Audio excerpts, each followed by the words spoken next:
Hello दोस्तों, कैसे हो आप लोग। तो दोस्तों हमने हमारा बेसिक कॉन्सेप्ट ऑफ इकोनॉमिक्स का आधे से ज़्यादा चैप्टर कवर कर लिया है और आज हमारा ये आखिरी लेक्चर होने वाला है बेसिक कॉन्सेप्ट ऑफ इकोनॉमिक्स का। फिर उसके बाद हमारा जो नेक्स्ट चैप्टर है मनी, वो हम स्टार्ट करेंगे।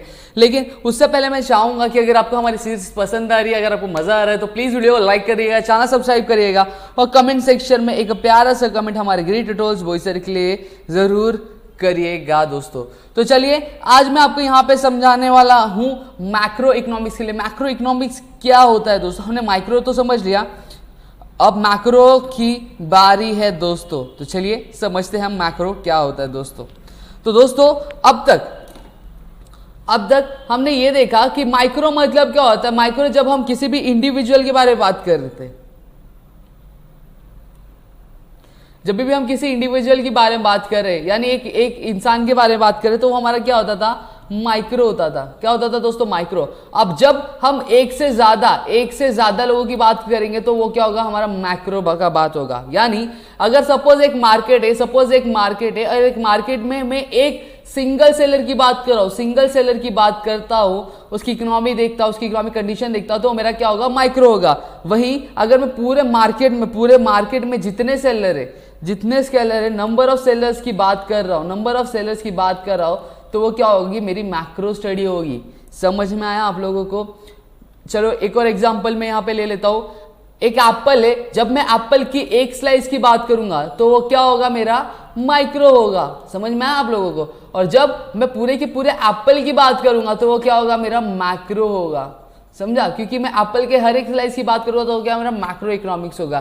तो आई होप आपको चीजें क्लियर होगी। फॉर एग्जांपल एक और बात कर लेता हूँ। चलो जब मैं स्टूडेंट एक क्लास में जब मैं एक सिंगल बच्चे की बात कर रहा हूं तो वो क्या होगा, मेरा माइक्रो होगा। और जब मैं एक क्लास में जितने स्टूडेंट्स हैं, यानी नंबर ऑफ 50, 60, 70, 80, 100 जितने भी स्टूडेंट्स हैं, जब वो सबकी मैं बात करूंगा तो वो क्या होगा, मेरा मैक्रो इकोनॉमिक्स होगा। समझा इतना चीज सबको, ठीक है।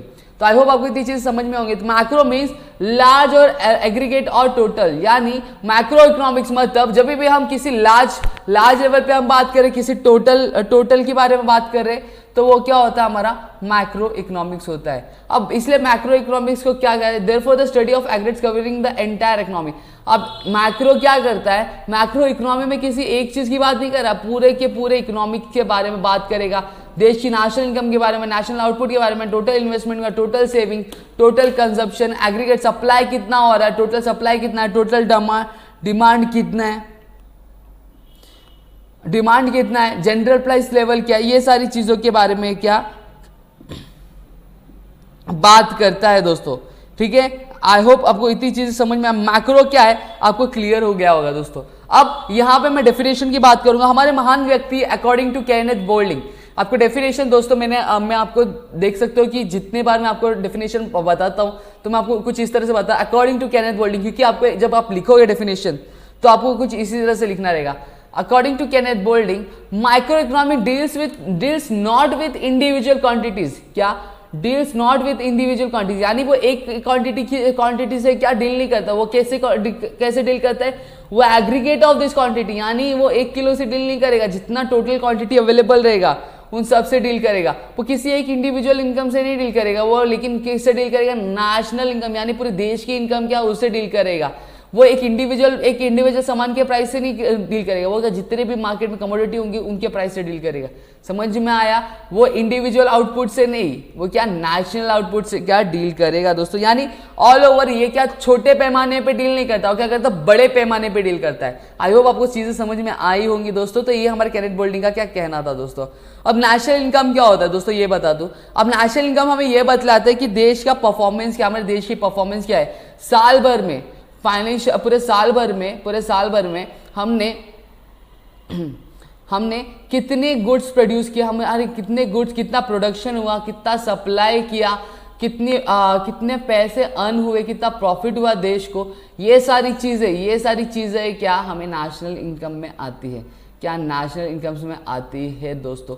यानी the number of goods and production, the number of goods of the production, यानी जितने भी गुड्स हमने प्रोड्यूस किए, सर्विसेज हमने प्रोड्यूस किए उस पर्टिकुलर पीरियड में, उससे क्या इनकम हमें गेन, उसकी मॉनेटरी वैल्यू क्या है, उसकी मॉनेटरी वैल्यू क्या है हमें मिली है, जितने भी गुड्स हमने प्रोड्यूस किए within the national boundaries of the country, within the national boundaries of the country is known as the national income. सीधी सादी भाषा में अगर इंडिया का नेशनल इनकम अगर मुझे जानना है तो मुझे साल भर में इंडिया के बाउंड्री के अंदर कितने गुड्स एंड सर्विसेज प्रोड्यूस हुए और उसकी कितनी मॉनेटरी वैल्यू है, तो वो हमें क्या बताती है, हमारा नेशनल इनकम बतलाती है दोस्तों। तो ठीक है, इतनी चीज समझ में गई होगी। अब नेशनल इनकम क्या करता है, नेशनल इनकम एस्टिमेट करता है measure of the volume of the commodities and service turned out during given the period count. मतलब सीधी भाषा में साल भर में जितने भी गुड्स एंड सर्विसेज प्रोड्यूस किए गए उसकी क्या मॉनेटरी वैल्यू, यानी उसकी वैल्यू क्या, रुपीज में उसकी वैल्यूज क्या है, वो हमें क्या नेशनल इनकम क्या मेजर करके बताता है दोस्तों। अब आगे सेविंग मतलब क्या होता है, आप सभी को पता है, बचत हम क्यों करते, बचत हम लोग, अगर मैं पैसे बचा रहा हूं, सपोज मुझे क्या करना है, मुझे अपनी ग्रेजुएशन के लिए पैसे बचाना, मुझे ग्रेजुएशन में अच्छे कॉलेज में जाना है, तो उसके लिए मैं पैसे बचा रहा हूं। तो पैसे क्या मैं अभी खर्चा कर रहा हूं, नहीं, मैं करंटली क्या खर्चा नहीं कर रहा हूं, मैं क्या करंटली खर्चा नहीं कर रहा हूं, उसको क्या मैं करने वाला हूं, फ्यूचर में खर्चा करने वाला, मतलब क्या फ्यूचर में खर्चा करने वाला, तो वो क्या होगी, मेरी सेविंग होगी। क्या होगी दोस्तों, वो मेरी सेविंग होगी, क्योंकि मैं उसको क्या सेव करके उसको बचा कर रख रहा हूं, उसको बाजू में रख रहा हूं, ताकि मैं अपने फ्यूचर नीड्स को क्या कर सकता हूं, फ्यूचर नीड्स को क्या मैं कर सकता हूं, प्राप्त कर सकता हूं, यानी उसको मैं गेन कर सकता हूं, एक्वायर कर सकता हूं दोस्तों। यही चीज है, it is a part of that income. ये इनकम का हमारे ऐसा पार्ट है, इनकम का ऐसा पार्ट है जो कि क्या करते हैं हम लोग बाजू में रखते हैं, क्यों, ताकि मैं क्या कर सकता हूं, अपने फ्यूचर नीड्स क्या कर सकता हूं, अक्वायर कर सकता हूं, यानी कर सकता हूं क्या करके, मेरे जो करंट कंजप्शन है, मेरे करंट कंजप्शन को थोड़ा सा कम करके जब मैं पैसे बचा के रख रहा हूं, तो मेरी क्या होगी, सेविंग होगी फ्यूचर नीड्स के लिए। समझा। सीधी सादी भाषा में अगर मैं कहूं, जो मैंने पहले कहा कि मेरी इनकम का ऐसा हिस्सा जो मैं अब भी खर्चा नहीं कर रहा हूं, लेकिन मैं फ्यूचर में खर्चा करने वाला हूं, मेरी नीड्स को क्या अक्वायर करने के लिए, तो मैं क्या सेविंग कहता हूं। अब इन्वेस्टमेंट क्या होता है, इन्वेस्टमेंट मतलब creation of the capital asset through mobilisation of savings. मतलब जब मैं किसी चीज में पैसे लगा रहा हूं, जो मैंने पैसे अपने सेविंग्स बचा के रखी, है, और मैं क्या कर रहा हूं, उससे मैं किसी चीज में लगा रहा हूं, किसी चीज में लगा रहा हूं। फॉर एग्जांपल मैं बिजनेस खोल रहा हूं, तो बिजनेस में मैं क्या कर रहा हूं, कैपिटल एसेट्स जो है मेरे, मशीनरी हो गया, इक्विपमेंट्स हो गया, बिल्डिंग्स हो गया, तो उसमें लगा रहा हूं, तो क्या होगी, मेरी इन्वेस्टमेंट होगी। जिससे मुझे क्या अच्छा खासा रिटर्न आएगा फ्यूचर में, तो मेरा इन्वेस्टमेंट होगा। अब ट्रेड साइकिल, अब दोस्तों आप सभी जैसे जानते हो कि बिजनेस में आपने उसी में पढ़ा है कि बिजनेस हमेशा सेम तरीके से नहीं चलता है। बिजनेस में क्या ऊंच नीच होती है, यानी ऊपर नीचे होता है, अप्स एंड डाउन्स होते रहते हैं इकोनॉमिक एक्टिविटीज में दोस्तों। ठीक है, अब अप्स एंड डाउन्स मतलब क्या होता है, फ्लक्चुएशंस होता है, जिससे जो कॉज होता है किससे, इन्फ्लेशन और डिप्रेशन की वजह से। अब इन्फ्लेशन क्या होता है, महंगाई। जब मार्केट में कंटिन्यू क्या होगा, सारे जो कमोडिटीज होंगी उसका जो प्राइस होगा वो लगातार बढ़ता जाएगा, तो उसे हम क्या कहेंगे, इन्फ्लेशन कहेंगे दोस्तों, इन्फ्लेशन कहेंगे। और डिप्रेशन को क्या कहते हैं, हम मंदी कहते हैं। जब सारी कमोडिटीज के जो दाम होंगे धीरे धीरे कम हो जाएंगे, तो उसे हम क्या कहते हैं, डिप्रेशन कहते हैं दोस्तों। समझ में आया, तो डिप्रेशन मंदी होगी तो दोस्तों, तो आपकी इनकम में भी कमी होगी। समझ में आया कि नहीं आया सबको। अब इकोनॉमिक ग्रोथ क्या होता है, इकोनॉमिक ग्रोथ मतलब जब हमारे नेशनल इकोनॉमिक ग्रोथ यानी क्वांटिटी होती है दोस्तों,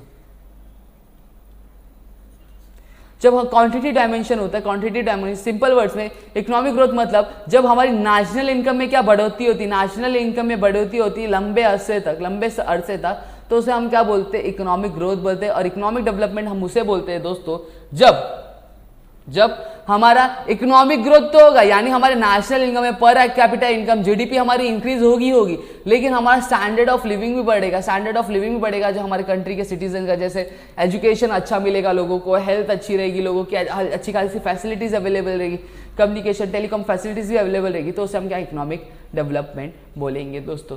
सो दोस्तों आई होप आपको सारी चीजें समझ में आ गई होगी। यहाँ पे मैंने आपको माइक्रो, मैक्रो ये सारी चीजें समझा दी, और ये ऐसे टर्म्स है दोस्तों जो आपको 11th, 12th FY, SY, TY, मतलब जब तक कॉमर्स पढ़ते रहोगे तब तक आपको ये सारी चीज़ें यूज होगी। इकोनॉमिक्स जब तक आप पढ़ते रहोगे तब तक आपको ये सारी चीज़ें यूज होंगी, ये कॉन्सेप्ट यूज होगा दोस्तों।